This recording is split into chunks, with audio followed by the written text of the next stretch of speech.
So Retrobit keeps going back to the 90s, coming back with heat. They're using time travel correctly.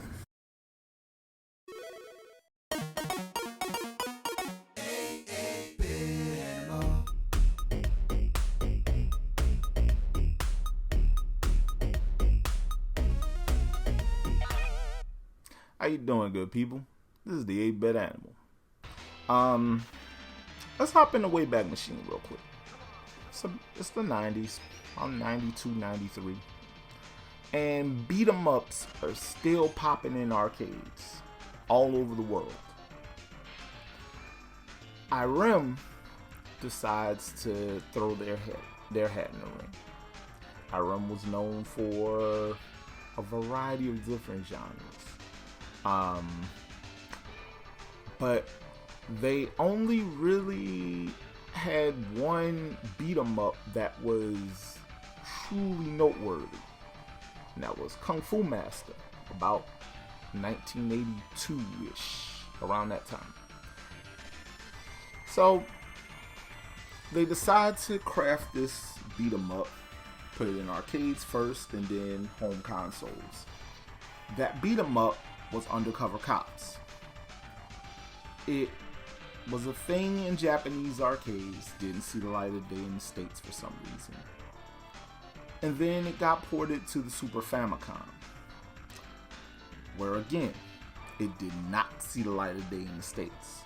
So this game got pressed in Nintendo Power. We were all waiting for it. We all wanted to play it. And it never saw the light of day in the States. Fast forward to early this year, and Retrobit gets the rights to do a reprinting of this game for home markets all over, including the US. And I was compelled to buy one. So it came today, and I want to show you guys. Now, in the process of me opening this up so I could show you, this little plastic fella, yeah, I had to, it was fighting me. This packaging fought me for a good 20 minutes or so, and I feel like it's about to fight me. Oh, there we go. There we go. All right. This can get out of here. And this is what we got.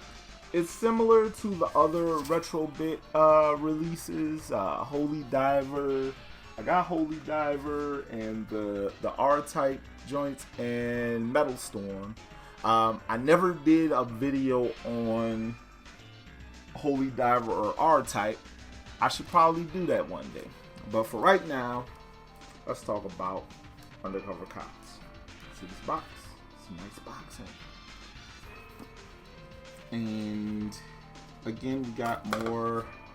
They wanted to make sure this little sleeve on top, this little slip cover deal, they wanted to make sure this stayed in place, I tell you, because it is taped down all over the place. Like, this box was secure, even though the box it shipped in was beat to hell.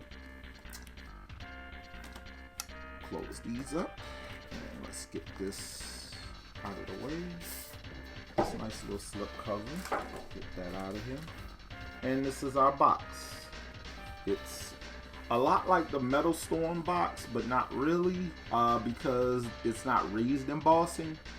But we got this nice little artwork of the three main characters and the game's logo, their unit, because they're Undercover Cops, on both sides of the box, and the Retrobit logo on the bottom. Open this up. I've never opened this, so we're going to see what's inside these. Alright. We're met with a figure of one of the characters, and a keychain, a chicken keychain.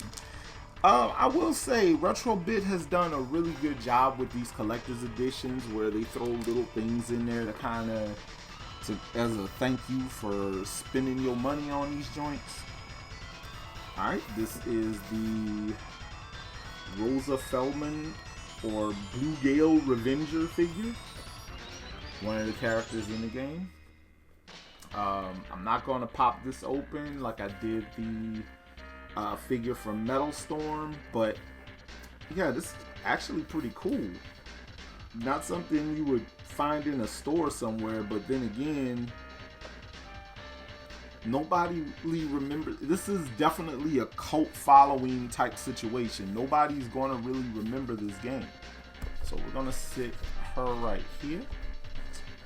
And we got these little cards and stickers and stuff usually in here.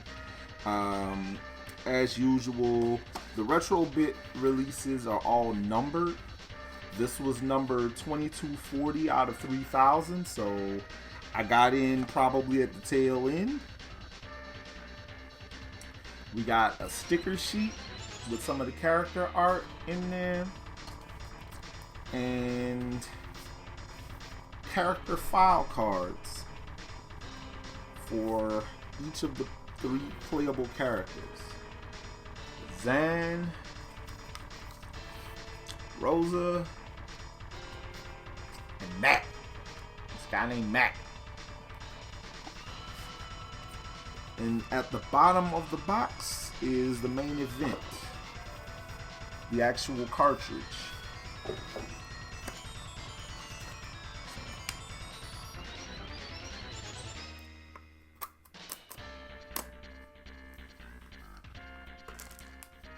Again, we play our games around here. So I'm going to pop this open and we're going to see what this cartridge looks like. And I know there's an instruction manual in here because it's Retrobit and they don't have stuff with that kind of thing. Also, I don't know if you noticed, but there's a little sticker that says NA. This is clearly the North American copy of the game. It was released worldwide because Retrobit releases everything everywhere, so shout out to them for that. This is a nice box also. It kind of looks like a mixture of a Famicom, Super Famicom box and a US Super Nintendo box. We got a translucent orange cartridge. You can see the little board on the inside. I don't know if y'all noticed that, but it's a little board in there.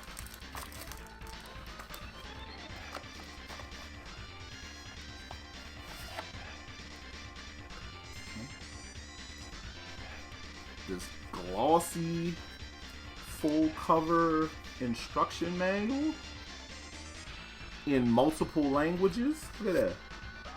So they have the information from this. They printed information up specifically for the American market, and we got a reprint of the Japanese manual in here. And finally, we got this, what I presume will be a double-sided poster. Oh, that's one side. And that's the other side. One side of this kind of reminds me of what would be in a magazine ad. That would be this one. And this one looks like just a straight up promo or a promo poster. And yeah, Retrobit knocked it out of the park again. So far, the only out of all this Retrobit stuff that I really wanted to get but I didn't get, the only thing I kind of missed out on were the Toa Plan re-releases. They keep knocking it out of the park, and whenever possible, they will get my money. But for right now, I'm going to hook up my Super Nintendo, and I'm going to play through this real quick so I can talk to you lovely people about it at some point. This has been the 8-Bit Animal. And I'll catch you beautiful people next time.